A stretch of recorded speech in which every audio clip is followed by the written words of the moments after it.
नमस्कार।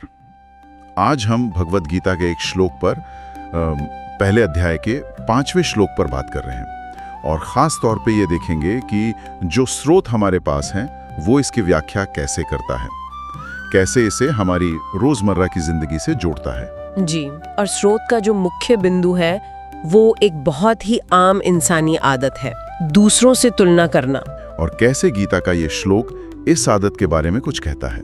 हाँ, तो लक्ष्य यही है कि स्रोत की इस व्याख्या को हम समझें। तो चलिए शुरू करते हैं। संदर्भ है कुरुक्षेत्र का युद्ध मैदान।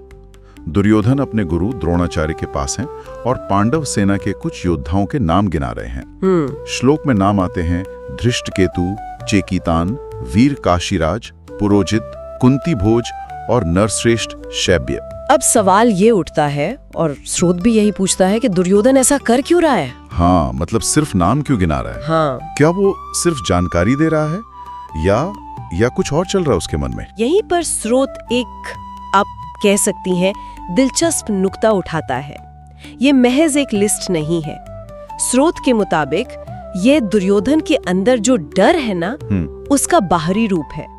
वो डर तर्क की शक्ल ले रहा है। अच्छा, डर तर्क की शक्ल ले रहा है। जी, अंदर का डर अक्सर बाहर ऐसे ही निकलता है, दूसरों की ताकत या उनकी उपलब्धियों को गिनने में। और स्रोत इसे सिर्फ डर नहीं कहता, बल्कि कहता है कि यह अपनी ही क्षमताओं पर अविश्वास का डर है। अपनी क्षमताओं पर अविश्वास। हाँ, जो उसे मजबूर कर रहा है कि वो दुश्मन की ताकत को देखे, शायद बढ़ा चढ़ा कर देखे। अच्छा, तो ये सिर्फ डर नहीं बल्कि अपनी काबिलियत पर शक है। बिल्कुल, जो उसे दूसरों की लिस्ट बनाने पर मजबूर कर रहा है। पर स्रोत इस बारे में कुछ कहता है कि इस तरह की तुलना का असर क्या होता है। मतलब ठीक है, उसने नाम गिन लिए, पर इसका नतीजा क्या, उसके लिए या उसकी सेना के लिए। बिल्कुल, स्रोत इस बात पर जोर देता है कि जब हम अपनी ऊर्जा दूसरों को गिनने में लगाते हैं, खासकर डर की वजह से, तो हम अनजाने में अपनी ही शक्ति को कमजोर करते जाते हैं। अपनी शक्ति को कमजोर करते हैं। हाँ, स्रोत कहता है कि ये तुलना धीरे धीरे हमारे आत्मबल को खा जाती है।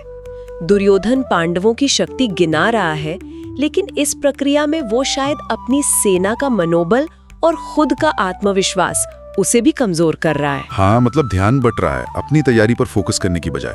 बिल्कुल, दुश्मन की लिस्ट पर ध्यान जा रहा है। ये बात तो समझ आती है। और कमाल की बात ये कि ये सिर्फ महाभारत के समय की बात नहीं है। जी नहीं, स्रोत बताता है कि यही इंसानी फितरत, ये डर से निकली तुलना हमें आज भी अपनी जिंदगी में साफ दिखती है। वो आम उदाहरण दिए गए हैं स्रोत में, है ना। हाँ बिल्कुल, जैसे किसी नौकरी के इंटरव्यू से पहले सोचना, हाँ, अरे यार सामने वाला तो IIT से है, मेरा कहाँ चांस है। सही बात है। या फिर किसी दोस्त की तरक्की देखकर फौरन सोचना, हाँ, कि उसकी तो किस्मत अच्छी थी या उसके पास तो पहले से ही साधन थे, मैं क्या कर सकता हूँ। स्रोत के अनुसार ये सारी सोच उसी पैटर्न का हिस्सा है। हम बाहरी फैक्टर्स पर या दूसरों की कथित बढ़त पर इतना ध्यान देते हैं कि अपनी मेहनत, अपनी काबिलियत, अपने रास्ते पर से हमारा ध्यान हट जाता है। तो मतलब ये तुलना हमें एक तरह से रोक सकती है एक्शन लेने से। बिल्कुल, पंगु बना सकती है, जैसे आपने कहा। स्रोत का निचोड़ यही है। गीता का संदेश, जैसा इस स्रोत में बताया गया है, बहुत स्पष्ट है। दूसरों की गिनती बंद करो, अपनी शक्ति पहचानो। अपनी शक्ति पहचानो। हाँ, अपना स्वधर्म देखो, अपनी क्षमता पर ध्यान केंद्रित करो। जब हम दूसरों से तुलना करना बंद करके अपने काम और अपनी ग्रोथ पर फोकस करते हैं, तभी हमारा आत्मविश्वास और आत्मबल बढ़ता है। तो इस पूरी चर्चा का सार क्या निकलता है? मुझे लगता है स्रोत हमें ये याद दिला रहा है कि हम सबको सचेत रहने की जरूरत है। ये पहचानने की जरूरत है कि कब हम डर की वजह से दूसरों की लिस्ट बनाने लगते हैं। सही। और जब ऐसा हो तो होश संभाल कर अपना ध्यान वापस अपनी ताकत पर, अपनी तैयारी पर, अपने रास्ते पर लाना है।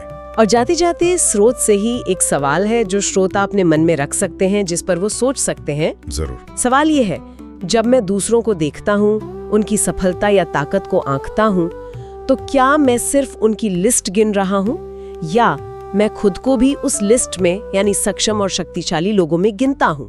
वाह। ये सवाल हमें अपनी सोच के पैटर्न पर गौर करने के लिए और शायद उसे बदलने के लिए भी प्रेरित कर सकता है। बहुत गहरा सवाल है, सोचने पर मजबूर करता है।